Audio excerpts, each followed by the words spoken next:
성경 말씀 빌립보서 4장 11절에 있는 말씀.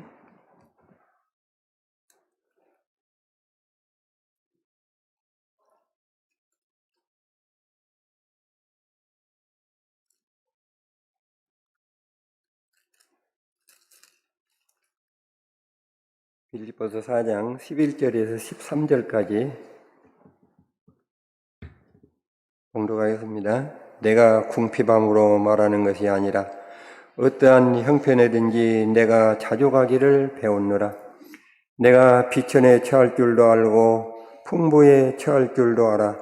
모든 일에 배부르며 배고픔과 풍부와 궁핍에도 일체의 비결을 배웠노라. 내게 능력 주신 자 안에서 내가 모든 것을 할 수 있느니라.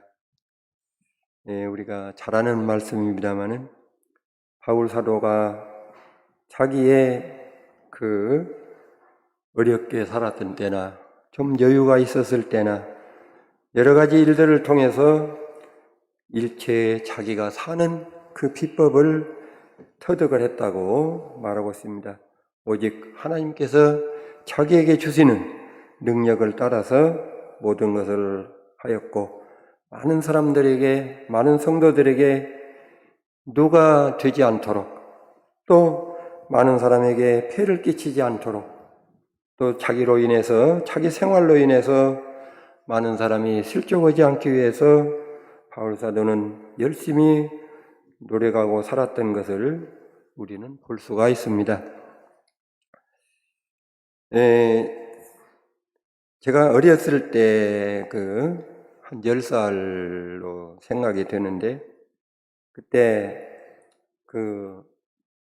소 먹이 꼴을 베러 나가서 그 따뜻한 어덕 밑에 앉아가지고 참 깊은 고민에 빠진 그 심각한 생각을 해보는 이런 것이 기억이 납니다. 무엇 때문에 고민을 해야 되냐면은, 잘 아다시피 옛날에는 다 어렵게 살았지만은 특별히 우리 집은 10식구가 살아가는데 참으로 힘들게 살았습니다.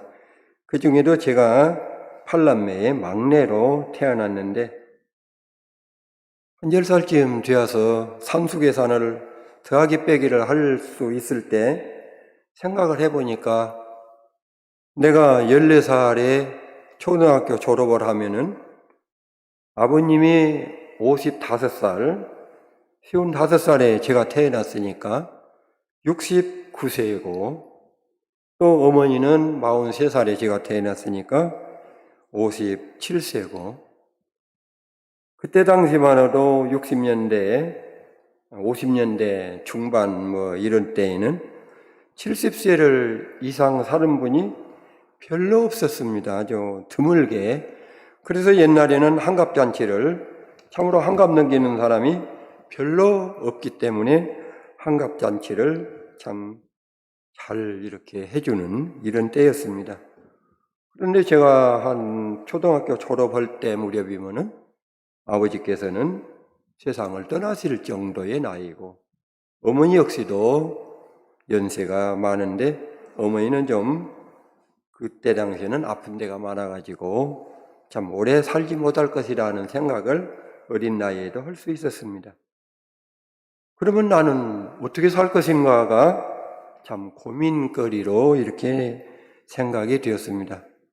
그러면 부모님에게 의지를 못하고 살아야 되는 나는 어떻게 살아야 될 것인가 깊이 생각을 한 나머지, 그러면은 형님들이 잘 살아야 내가 좀 그 덕을 좀 보겠다. 형님이 서희 3분이 계시니까 형님들이 잘 살면은 나 하나 정도야 괜찮으겠지, 이렇게 생각을 또 하게 되었습니다. 그래서 아버지 어머니의 연로하신데 대책으로 형님들이 잘 살기를 바라야겠다. 그래서 형님들이 잘 살게 되는 데는 내가 협조할 수 있는 것이 있으면 열심히 협조를 해야겠다, 이런 생각을 해봤습니다. 그리고 또 한 가지 생각이 드는 것은, 그것도 저것도 형님들이 도와주면 다행이지만은 도와주지 않아도 어려울 것이고, 또 형님들이 못 살게 되어도 도와줄 수가 없어도 문제가 될 것이고, 또 형님들이 욕심이 많아가지고 자기만 생각하게 되면은 이것도 어렵지 않느냐, 이런 생각을 또 하게 되더라고요.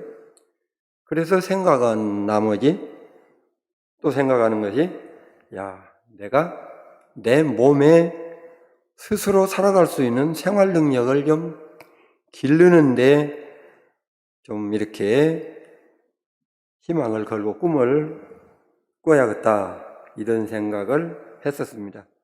근데 그때 문득 제게 이렇게 머리에 떠오르는 한 사람이 있었는데, 우리 동네에서 부자로 살던 분이 서울로 이사를 갔습니다.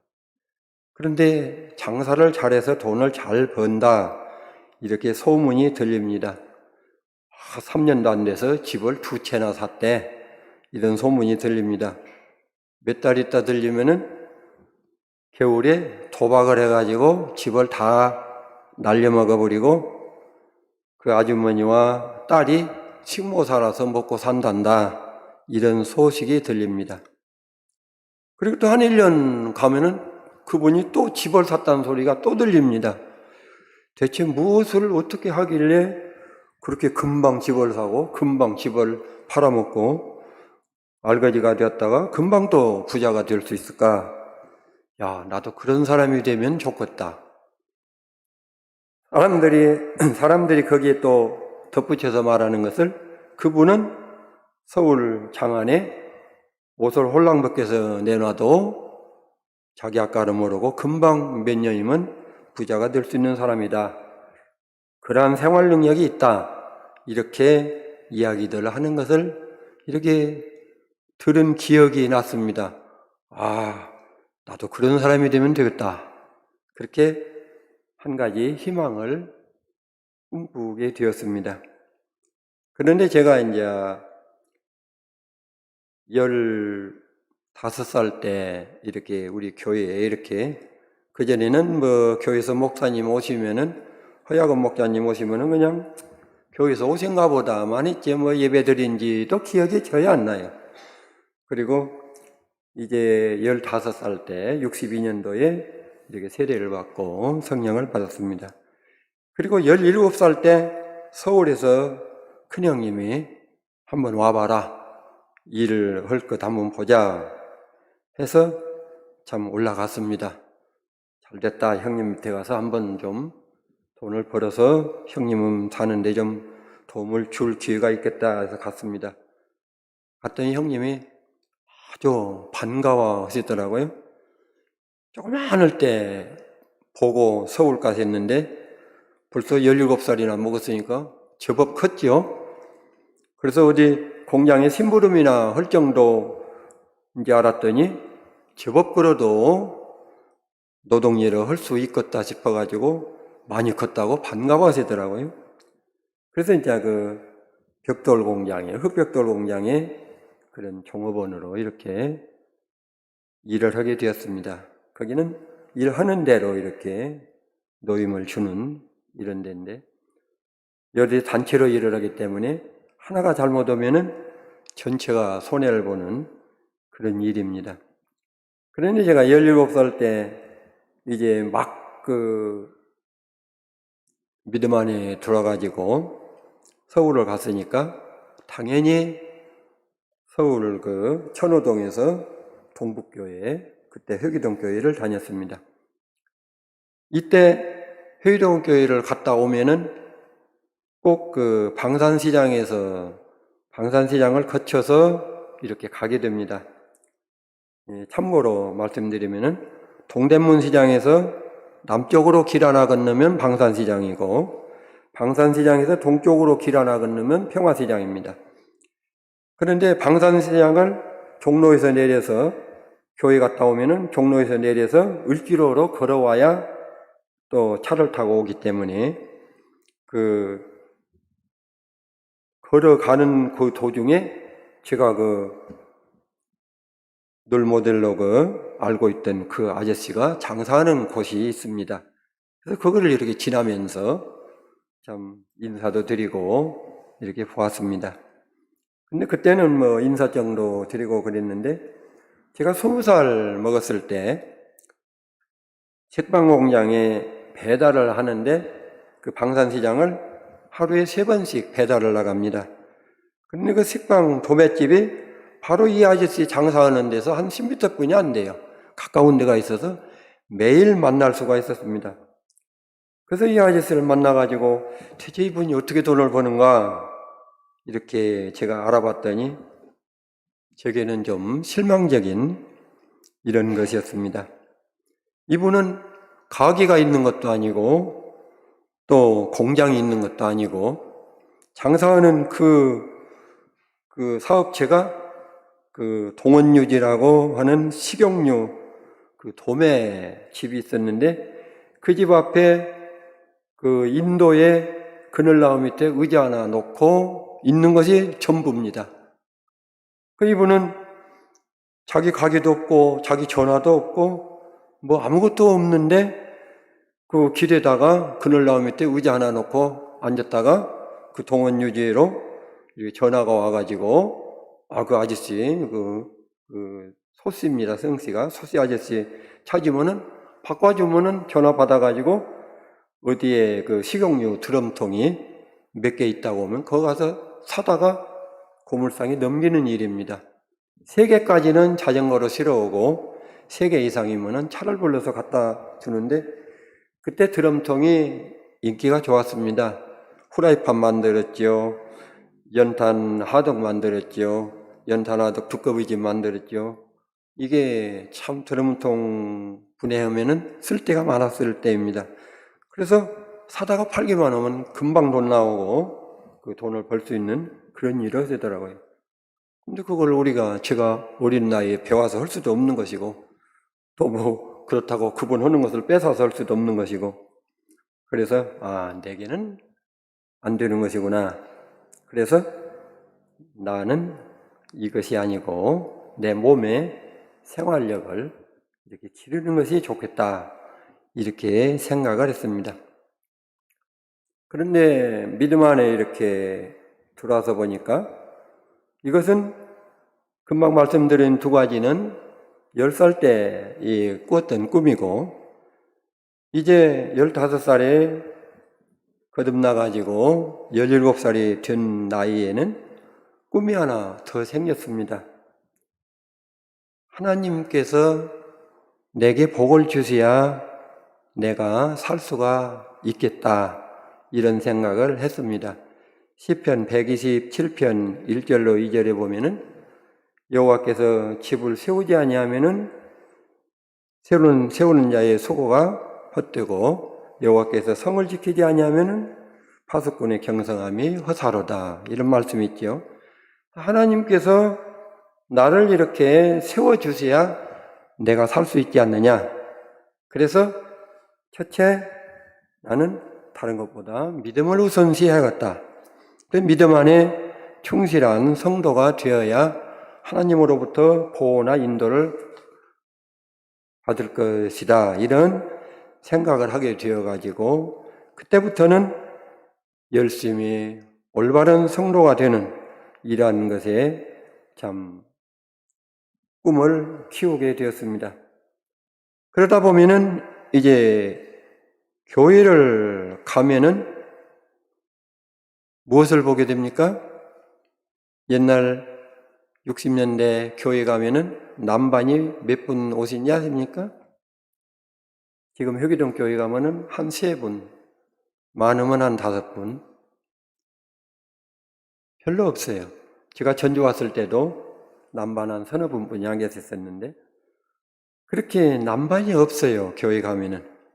그런데 그때 저는 이제 초등학교만 졸업하고 학교를 못 가는 시기이기 때문에 교회 가면 저와 같은 또래들은 전혀 없습니다. 어른들하고 예배 드려야 되는데, 교회 가면은 정숙하게 기도도 조용히 해야 됩니다. 다른 분들 성경 보고 있는데 크게 기도 못하고 조용히 기도하고 경건하게 성경 보다가 예배드리고 인사하고 나오면 그것입니다.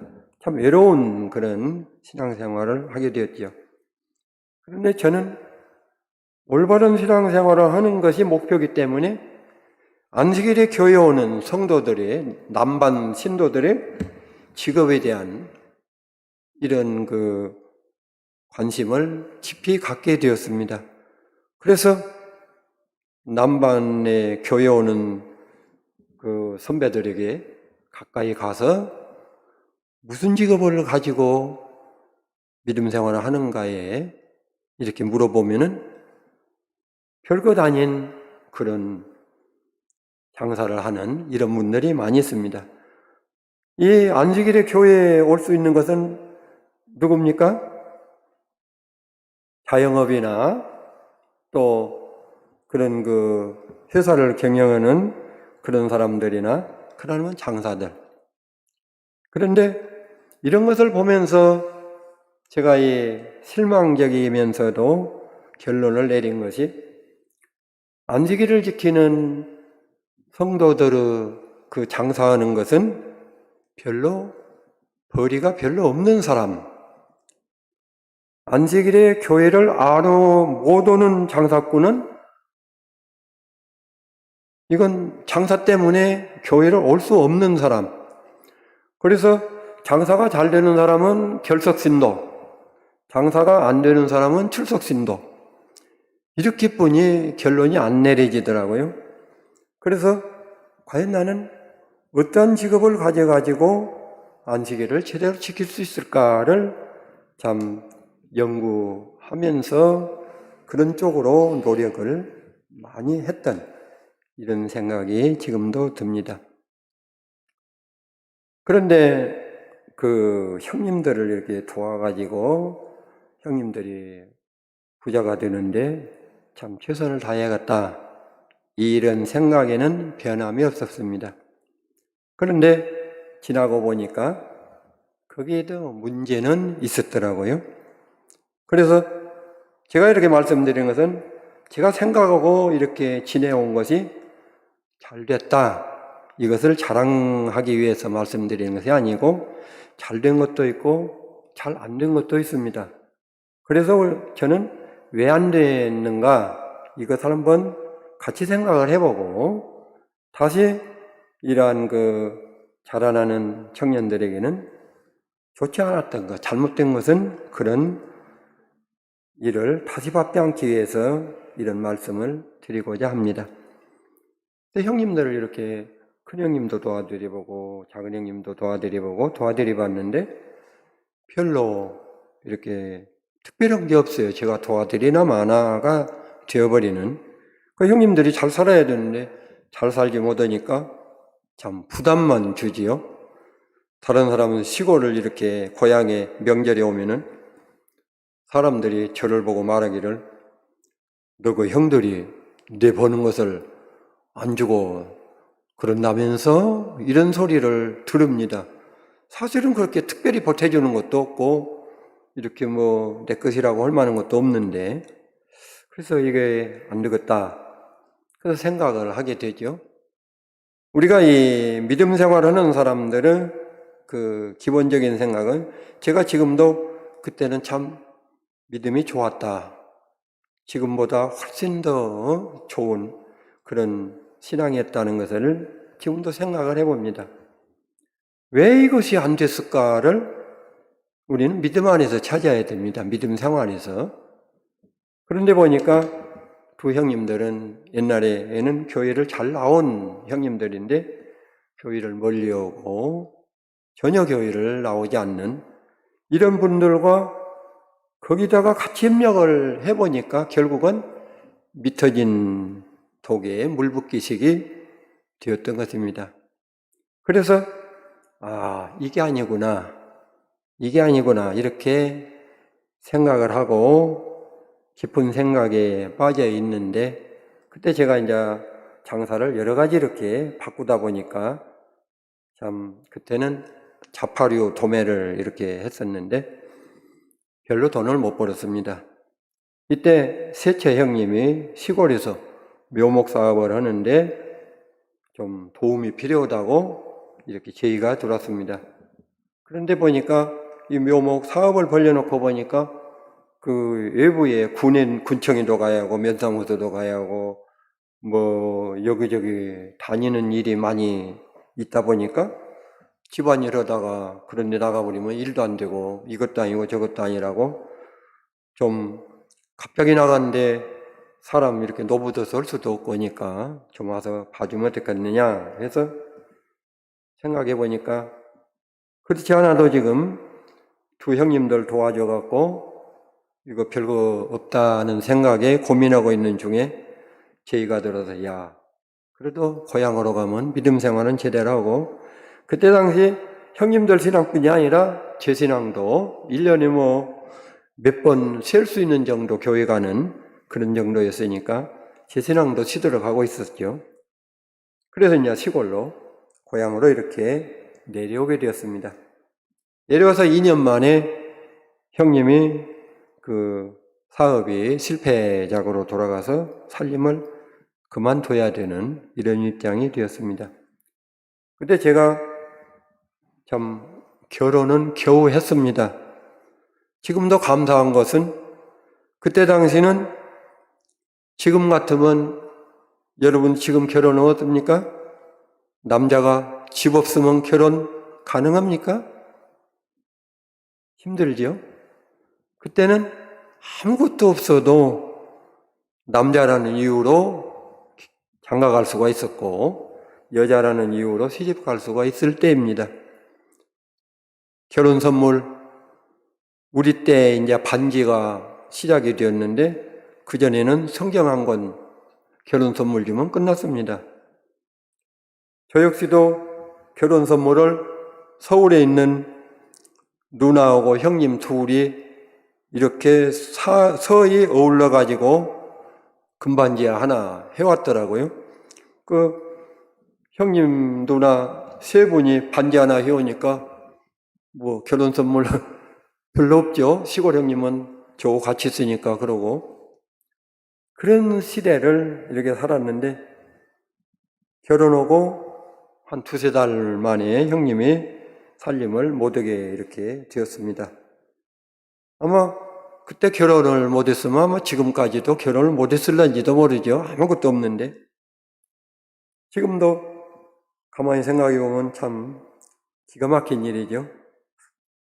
그때 얼마 안 돼서 안 식구가 저보고 하는 소리가 세상에 그 장사를 그렇게 오래 했다면서 내 앞으로 10원 한 장 통장 하나가 없는 그런 남자가 어디가 있느냐고 이렇게 이야기를 했습니다. 참 면목 없죠.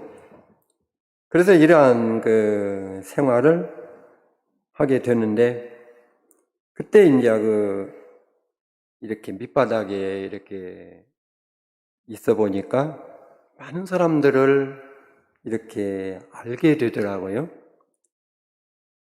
친절한 것 같아도 친절하지 못한 사람이 있는가 하면은 참 별로 못 느꼈던 사람도 그런 사람도 있고 어떤 친구는 그 친구가 우리 살림 그렇게 못 온다고 해가지고 돼지를 와서 달라고 해서 뭐라 가더라고요.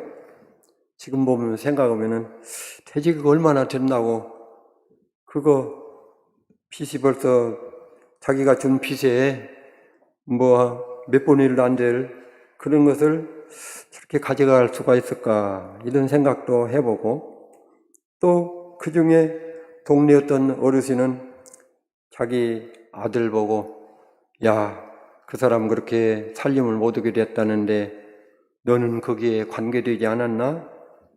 예, 관계가 없습니다. 거기에 참 뭐 빌려주거나 뭐 받을 것도 없습니다. 이런 얘기를 하니까 다행이다.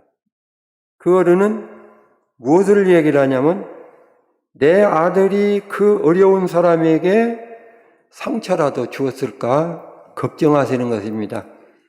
그 어려움에 있는 사람들에게 그런 그 생각을 하고 이야기를 한다는 거 참 쉽지 않습니다. 그래서 밑바닥에 있어 보니까 많은 사람들은 그런 것을 좀 알 수가 있겠더라고요. 시편 121편 1절에서 8절에 보면 내가 산을 향하여 눈을 들리라. 나의 도움이 어디서 없고 나의 도움이 천지를 지으신 여호와께로소이다. 여호와께서는 너를 지키시는 자라 졸지 아니하시고 주무시지도 아니하신다는 이러한 그 말씀을 이렇게 묵상을 해가면서 이렇게 참 그 밑바닥 생활을 참 1년간 정리를 하고 참 전주로 이렇게 오게 되었습니다. 그 전주 와가지고 참 이렇게 보면은 참 하나님의 그 도우심으로 지금 이렇게 돌아보면은 참 축복을 받아도 참 큰 축복을 받는 이런 것을 느낄 수가 있습니다. 제가 지금까지 이렇게 살아오면서 대체 직업을 내가 몇 가지를 했을까 하고 대충 계산해 봤더니 한 15가지 정도 했더라고요. 좀 언제 그렇게 다 그것을 다 했을까 이렇게 생각도 해봤습니다. 그래서 지금 이렇게 뒤를 돌아보면은 내가 어려서 생각했던 그 꿈을 하나님께서는 이루어주셨더라고요. 내 몸의 생활력을 길러야겠다 하는 것도 역시 제가 지금 74살이지만은 아직도 저를 불러주는 사람이 많이 있습니다. 그래서 밥 벌어 먹고 사는데 문제 없습니다. 지금 다른 거 아니라도 일을 해서 먹고 사는 것도 그것으로도 넉넉합니다. 또 안식일을 지키는데 참 이렇게 집중하게 되었는데 지금 보면은 참 제가 이렇게 장사하는 것이나 공장할 때나 이런 것을 보면은 안식일을 제가 게을러서 못 오면 못 왔지 안식일을 지킬 수 없어서 안식일을 빼먹는 이런 일은 없었던 것 같습니다. 그래서 안식일에 교회에 출석할 수 있는 이러한 축복도 하나님께서는 저에게 허락을 해 주셨음을 볼 수 있습니다. 그래서 이 건강한 몸으로 이렇게 살 수 있는 것 참으로 하나님의 은혜다. 시편 128장 1절로 2절에 보면은 여호와를 경외하며 그도에 행하는 자마다 복이 있도다. 내가 수고한 대로 먹을 것이다. 이런 말씀이 있죠. 그래서 이렇게 하나님을 먼저 생각하고 저는 여태까지 이렇게 보면서 참 습관적으로 뭔 어려움이 있을 때 하나님을 원망하는 것은 아직 해보지를 않은 것 같아요. 내가 무엇이 부족해서 내가 이렇게 어려울까? 내가 무엇이 부족해서 하나님께서 내게 지금 축복을 좀 하지 않은 것일까? 이러한 생각을 많이 해봅니다. 그래서 저는 이렇게 부자가 되고 싶고 부자가 되기 위해서 또 어려움에서 벗어나기 위해서 참 노력을 많이 했는데 저에게는 몇 가지 그 생각이 있습니다. 첫째로 생각하는 것은 저는 경상도의 만석군 부자를 이렇게 생각을 합니다. 이 만석군 부자가 된 것은 이렇게 나중에 실화를 보면은 만석군 부자는 독립운동 자금으로도 자기 재산을 거의 이렇게 내놨다고 합니다. 근데 이 만석군 부자의 특징은 자기가 1년에 만석 이상은 수입을 하지 않은 것이 원칙입니다. 그래서 예를 들어서 논이 천마지기가 있는데 올해 천마지기에서 만석을 세를 받거나 자기가 농사를 지어서 수입을 했다. 그러면 그 다음에 그 수입으로 만석 가지고 또 땅을 사게 되죠. 땅을 사면은 한 몇천 마지기 또 사겠죠. 그걸 사게 되면은 그 소자 거는 사람들에게 세를 만석만 수입을 합니다. 그럼 어떻게 됩니까? 그 만석군 부자한테서 세로 논을 지는 사람들은 만석군이 땅을 사게 되면 자기 세가 내려갑니다. 올해는 작년에 10가마이 줬는데 올해는 8가마이만 줘도 된다는 얘기입니다. 세가 내려가니까. 그럼 많은 사람들이 기왕이면 만석군이 땅을 사야 내가 세가 줄어드니까 내 수입이 되니까 많은 사람들이 만석군이 땅을 사기를 이렇게 바라고 기도를 했다고 합니다. 우리는 이런 것을 보면서 복을 받게끔 많은 사람들이 복을 빌어주게끔 생활을 해야 자기가 복을 받는 것이다. 이렇게 생각을 하게 되었습니다. 이것은 믿음 안에서 생각하면 하나님이 복을 주셔야 복을 받는 것이다. 이게 거지를 통해서도 하나님이 축복을 해주는, 거지가 축복하는 사람이 뭐 잘 사는다 이런 뭐 속담의 말같이 많은 사람이 만석군이 부자 되기를 빌어주는 이러한 것이 참 만석군의 특징이라고 이렇게 생각을 합니다. 그 다음에는 또 천석군 부자 이야기를 제가 잘 알고 있습니다. 천석군 부자는 어느 날 시장에 가서 병아리를 몇 마리 사왔는데 그것이 어미닭이 되고 그놈이 또 이렇게 번성을 해가지고 돼지가 되고 돼지가 커가지고 소가 되고 소가 커가지고 논을 사게 되고 이래가지고 계속 살림이 불어났는데 천석에 그 수입을 하게 되니까 하루는 방다리가 와가지고 병아리를 한 마리 딱 물어가더랍니다. 그래서 이 천석군 부자가 야 이제는 먹고 쓰고 베풀고 살자. 자녀들에게 그렇게 해서 그때부터는 이렇게 기도거기 아끼지 아니하고 베풀고 살았다는 그런 천석군의 그 부자 이야기가 있습니다. 과연 우리는 이러한 이야기 속에서 과연 실질적인 것인가는 확실하게는 모르지만은 이렇게 전해오는 이야기지만은 이런 것을 통해서 내가 얻어야 되는 것, 내가 알아야 되는 것이 무엇일까 이렇게 생각을 해봅니다. 그래서 우리는 때에 맞는 생활을 해 가야 된다는 것이죠. 어려울 때 어렵게 살아야 될 것이고 풍부하면 풍부하게 살아야 된다는 것입니다. 그래서 바울 사도는 비천에 처할 줄도 알고 풍부에 처할 줄도 알아서 그 일체에 사는 비결을 배웠다고 말하고 있습니다. 저기 야곱이 그 바로 앞에 가가지고 창세기 47장 9절에 보면은 내 나그네 길이 130년이지만은 험악한 세월을 보내었나이다 하고 바로에게 고백을 하는 내용이 나옵니다. 이 야곱은 참으로 험악한 세월을 살았습니다. 그런데 그 창세기 31장 40절로 43절에 보면 그 야곱의 고백이 나옵니다. 한번 찾아 봉독하겠습니다. 창세기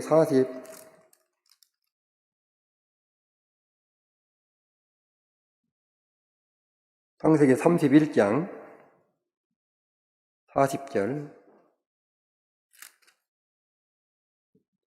40절로 42절의 말씀. 내가 이와 같이 낮에는 더위를 무릅쓰고 밤에는 추위를 당하며 눈붙일 겨를도 없이 지내었나이다.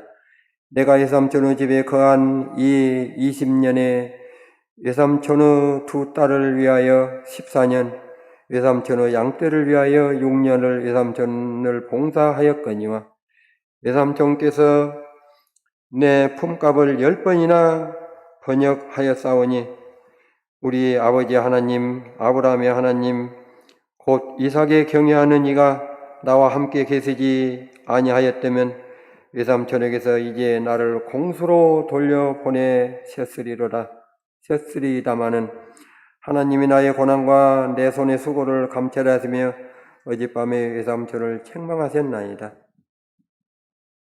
야곱은 고백하고 있습니다. 외삼촌에게서 지금 내 재산을 이렇게라도 좀 가지고 나올 수 있는 것은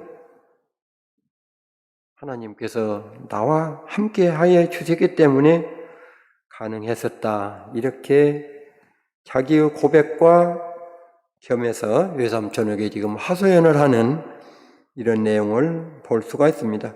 그전에도 나엘과 레아를 불러놓고 그 외삼촌의 이야기를 하면서 고향으로 돌아가야겠다는 이런 이야기를 합니다.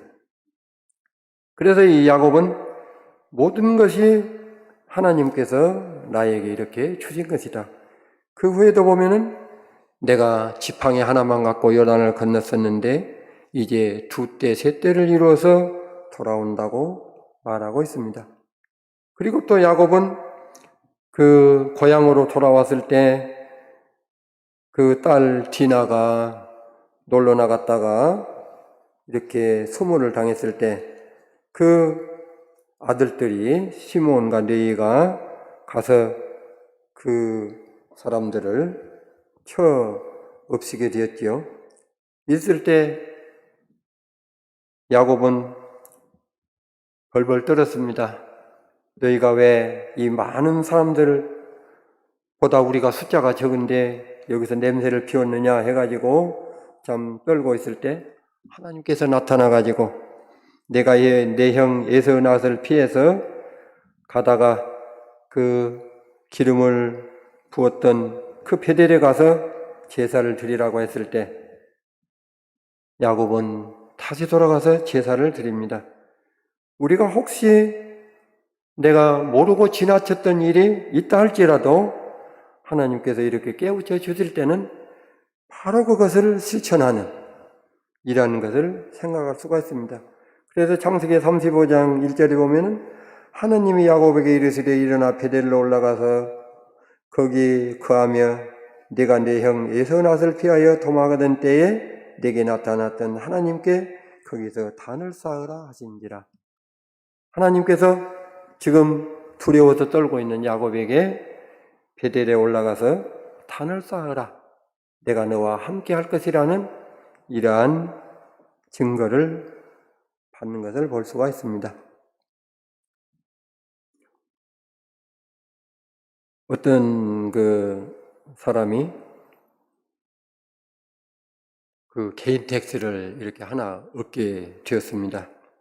그래서 이 부인 그 자매님이 여보, 당신이 개인 택시 얻게 되는 것은 내가 하나님께 기도해서 하나님께서 이렇게 내 기도를 들어주신 거야. 앞으로 당신도 이제 하나님을 가까이 이렇게 했으면 좋겠다. 이런 얘기를 하니까 신랑 하는 소리 뭐라고 말할게요?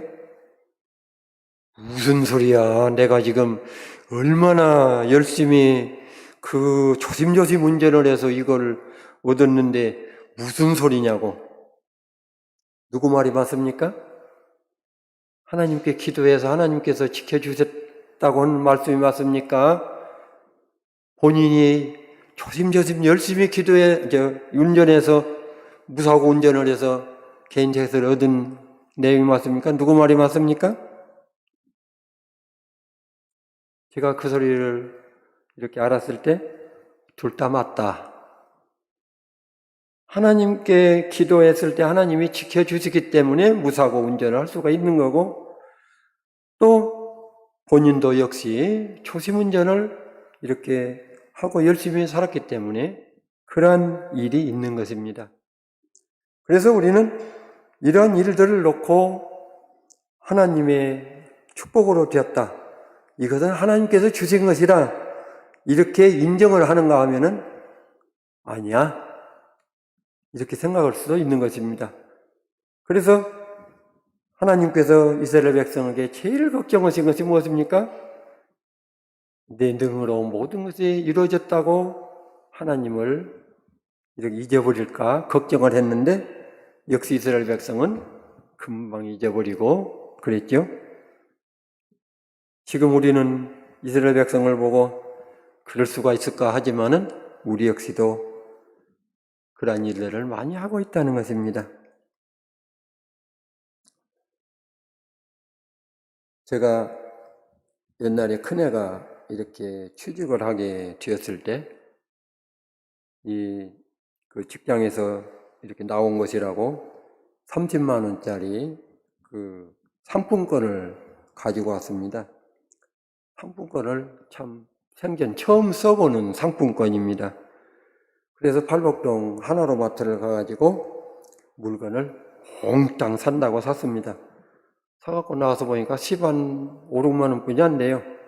그래서 그 물건을 놓고 또 가서 사가지고 와서 보니까 그래도 30만 원이 안 돼요. 30만 원을 꽉 맞춰서 살려고 또 가서 가져서 결국 맞춰가지고 몇천 원 더 주고 이렇게 오바되게 해서 사갖고 왔습니다. 그래서 집에 와서 그런 이야기를 다른 사람들 보고 했더니 배꼽을 빨면서 웃고 그런 일이 있었습니다. 상품권을 처음 써보게 되니까 그 쓸지를 몰라가지고 한 번에 그걸 다 써야 되는 줄 알고 나중에 보니까 반절 이상만 사면은 돈으로 거슬러 준다는데 그것은 모르고 한 번에 그러면 다 써야 되는 줄 알고 그것을 다 없애니라고 애를 먹었습니다. 그래서 이러한 것을 보면서 부자로도 살아봐야 부자로도 살겠구나. 옛날에는 백화점 구경을 해본 적이 없습니다. 그러나 백화점도 이렇게 가서 보니까 저희 집사람이 녹태백화점을 갔더니 그 직원들이 1,700만 원짜리 코트를 입혀주더래요. 입어보라고. 그래서 형편 안 내면서 그러도 기어이 입혀주니까 입어봤다만요. 입어보니까 좋더래요. 그런다고 이야기를 하는데 참으로 형편과 맞게 살아야 되는데 우리는 부자가 됐어도 역시 옛날같이 어렵게만 사는 이런 생활이 우리에게도 있는 것을 이렇게 볼 수가 있습니다. 우리가 결론적으로 이렇게 보면은 성경에는 가난한 사람도 많고 부자도 많이 있습니다. 그래서 제가 항상 말씀드립니다마는 참예수 교회는 많은 사람들 중에 최고의 부자가 되는 것이 원칙입니다. 우리가 하나님 말씀대로 온전히 살면은 다른 세상 사람들보다도 최고의 부자가 될 수가 있습니다. 왜요? 하나님이 만유의 만물을 지으신 하나님이 우리 아버지이기 때문에 그렇습니다. 그러나 아까 천석군 부자같이 그 천석의 그릇이 차게 되면 넘치는 것입니다. 그래서 넘칠 수밖에 없어요. 우리가 하나님 앞에 그릇을 좀 큰 걸 가지고 와서 달라고 하면 큰 걸 받아갈 수 있는데 손만 내밀면서 좀 주세요. 얼마나 드릴까요? 똑같습니다. 그래서 우리에게 오는 모든 이런 축복을 우리가 감당할 수 없으면은 하나님께서는 더 주시지 않습니다. 왜요? 우리의 생명이 중요하기 때문에. 첫째는 우리의 생명을 구원하기 위해서 우리를 지금 자녀 삼아 주셨기 때문에 그것이 방해가 되는 것 같으면 절대 하나님께서 주시지 않습니다. 그래서 우리는 모든 것이 내 마음대로 잘 안 됐을 때는 하나님께서 나에게 부족한 것을 지금 요구하고 계시는구나, 이것을 생각해 볼 수가 있습니다. 그래서 잘하는 말씀이니까 말씀으로만 드리겠습니다만은 마가복음 10장 20절로 21절에 보면 부자 청년이 나오죠. 그래서 부자 청년을 저는 영생을 포기한 부자다, 이렇게 말하고 있습니다. 그런데 보면은 예수님께서 이 부자 청년을 사랑하사 그를 보시고 사랑하사 내게 한 가지 부족한 것이 있다고 말하고 있습니다. 부자 청년을, 저는 어렸을 때 이 부자 청년에게 하나님께서 쉽게 말하면 우리가 좀 창피를 준다고 하죠. 쪽 준다고 하죠. 하나님께서 너 부자? 그까지 가고 부자냐고 이렇게 좀 창피를 주기 위해서 그런 말씀을 하딘지 알았어요. 그런데 보니까 사랑하사 예수님께서 그를 사랑해가지고 하는 말씀이 다 팔아서 가난한 사람에게 주라. 우리가 부자가 되는 것이 정당하게 부자가 되는 사람도 있는가 하면은 부정적으로 부자가 되는 사람이 더 많습니다. 아마 이 부자 청년도 정당한 부자가 아니지 않느냐 이렇게도 생각해 볼 수가 있습니다. 그래서 가난한 사람을 내가 이웃을 사랑했다고 하지만은 이웃을 사랑한 것이 아니다. 내 재물이 증거하지 않느냐 이렇게 책망하신 것으로 이렇게 볼 수가 있습니다. 그 다음에 누가복음 12장 16절로 22절에 보면 어리석은 부자가 나옵니다. 이 어리석은 부자도 저는 어려서 왜 어리석다고 할까? 농사 잘 져서 곡식이 많아져서 창고가 적으니까 크게 창고를 짓는 것이 무엇이 잘못일까? 왜 하나님은 어리석다고 했을까? 왜 이 사람의 영혼을 꼭 찾는다고 이렇게 으름장을 놨을까? 이렇게 생각을 했습니다. 그런데 여기 보면은 자기를 위하여 재물을 쌓아두고 하나님께 부여치 못한 자가 이와 같다고 어리석음을 지금 지적하고 있습니다. 그래서 하나님으로부터 오는 것을 우리가 인정하는 것이 올바른 부자입니다. 그것을 인정하지 못할 때 이것은 부자로 예수님이 인정할 수 없는 이런 것을 볼 수가 있습니다. 디모데전서 6장 17절로 18절의 말씀.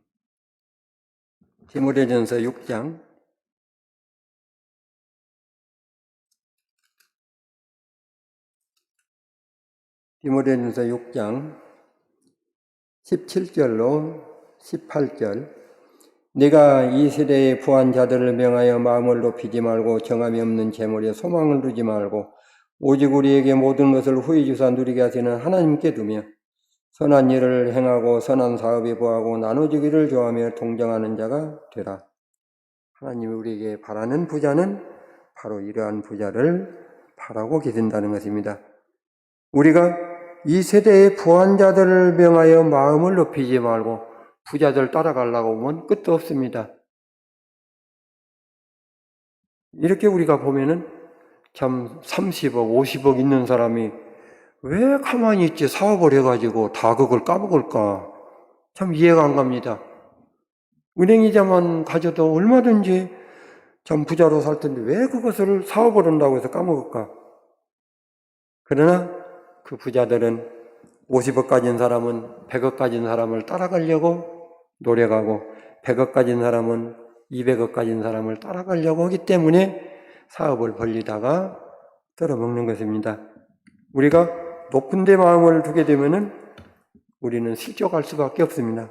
그러나 낮은 데 마음을 두고 우리가 우리에게 주신 하나님의 은혜를 참 감사하고 나눌 수 있는 우리가 되어야 될 줄 압니다. 디도서 1장 16절에도 보면은 저희가 하나님을 시인하나 행위로는 부인하는 자니 가증한 자요. 우리가 가난할 때 또 잘 살 때 부자로 살 때 과연 우리가 하나님께 감사하며 하나님을 인정할 수 있는가? 하나님께서 우리와 같이 하여 주시고 우리에게 주신 것을 인정할 수 있는가?